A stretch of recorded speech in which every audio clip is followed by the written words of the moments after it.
Downloading account statements from N26 is a straightforward process. Follow these steps to easily access your financial records. Step 1. Open the N26 app. Launch the N26 mobile application on your smartphone. Make sure you are logged into your account to access your statements. Step 2. Navigate to the Accounts section. Once you are in the app, find and tap on the Accounts tab. This section contains all the details related to your account and transactions.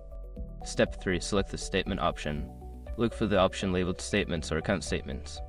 This will direct you to the area where you can view and download your financial statements. Step 4. Choose the desired time period. Select the time period for which you want to download the statement. You may have options for monthly, quarterly, or custom date ranges.